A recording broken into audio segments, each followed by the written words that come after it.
Genibet, Paris-Picardie. En ce moment, profitez de 250 € de bonus de bienvenue.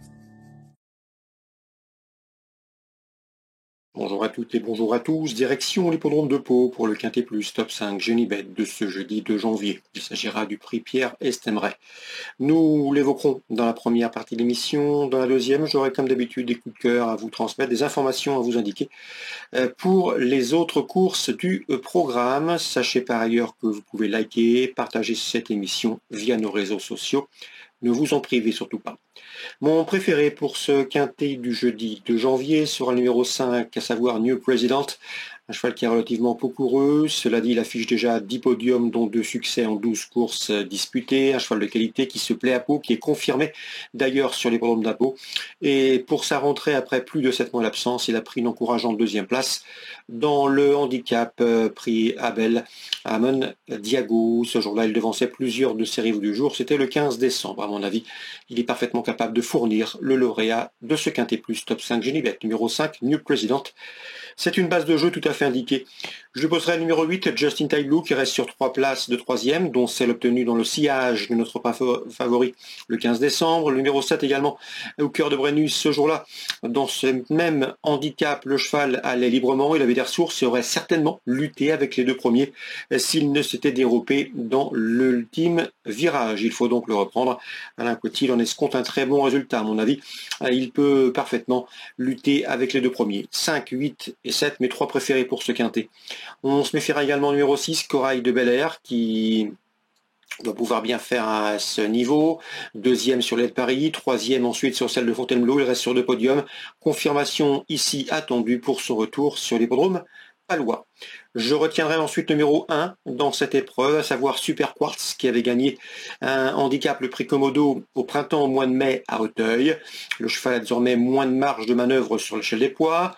Il aura contre lui de découvrir l'hippodrome palois, mais il a son attitude au terrain lourd qui va jouer pour lui, et à mon avis, il peut parfaitement intégrer le quintet gagnant.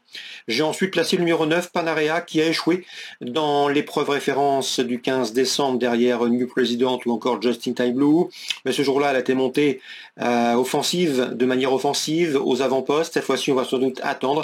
La jument a prouvé au préalable et avant cet échec qu'elle était compétitive à ce niveau en faisant l'arrivée de quintet. Il faut donc la reprendre. Le numéro 11, Harry, est un cheval parfois intermittent, pas toujours des plus réguliers, mais j'avais bien aimé sa 3e place, obtenue dans un quintet, le prix de Beaune à Compiègne. À mon avis, ici, il peut intéresser les amateurs d'outsiders valables, d'autant, sachez-le, qu'il a été supplémenté pour participer à cette course. Attention également au numéro 4, Fan d'Apples, qui n'est autre que le lauréat de cette course en dernier, un cheval qui était alors pris en 58 de valeur, soit la même valeur théorique qu'actuellement. Ici, après plusieurs sorties sur le steeple, il revient sur les haies, il retrouve également Pau et les haies paloises avec des ambitions. Numéro 4, Fan d'Apples, à mon avis, c'est un outsider des plus séduisants dans ce rendez-vous, numéro 4. Résumé chiffré, 5, 8, 7 et 6, devant le 1, le 9, le 11 et le 4. En cas non partant, on pourrait s'intéresser au numéro 10, Jeune Soldat. On se retrouve pour les coups de cœur. En ce moment, profitez de 250 € de bonus de bienvenue. Voici désormais mes différentes informations et conseils de jeu pour ce programme du jeudi 2 janvier. Concernant Pau, la réunion principale, dans la deuxième, j'aime beaucoup le 201, à savoir Gustapov, qui baisse de catégorie, qui affronte une opposition dans ses cordes, qui bénéficiera d'une décharge, et qui surtout est capable d'aller de l'avant. C'est un adepte de la course en tête. À mon avis, il peut s'imposer de bout en bout dans cette course à réclamer, le 201. Dans la suivante, la troisième, le 305 Maïski mérite crédit. Le cheval affiche 2 podiums en autant de courses courues. Le dernier en date obtenu sur cette piste paloise, première chance, le 305. Dans la sixième, je pense qu'il y a 2 protégés de Daniel Lamélé qui ont en commun de rester sur une victoire en plat. Le 606 et le 607 doivent pouvoir bien faire à l'occasion de leur début sur les haies. Même remarque pour le numéro 8 dans cette épreuve, Leckwill, qui a montré de la qualité en plat, 3 courses en plat, 3 podiums dont une victoire. Il est présenté par Emmanuel Clayeux. attention à ses débuts sur les obstacles, le 608, donc la 6e, le 608, le 606, le 607. Concernant la Cotil, il présente le 708 Imperial Max, c'est un bon cheval, un cheval qu'il a toujours tenu en estime, cheval de qualité. N'oubliez pas que ce cheval, à l'âge de 4 ans, avait participé au prix Renaud du Vivier, une épreuve de groupe 1. Ici, l'opposition dans ses cordes, et je pense que ce 708 Imperial Mag va lutter pour la victoire. Je lui poserai principalement le 709, Athéna de lui, qui est bien placé dans cette épreuve et qui surtout retrouve le style palois sur lequel elle a toujours bien fait. 708, 709, à savoir Imperial Mag et Athéna de lui. Concernant maintenant Pontchâteau en Réunion 4, Philippe Tribe nous a recommandé de suivre avec intérêt le 313, à savoir Kira Dobrez. Sa jument lui donnait raison en s'imposant à Nantes.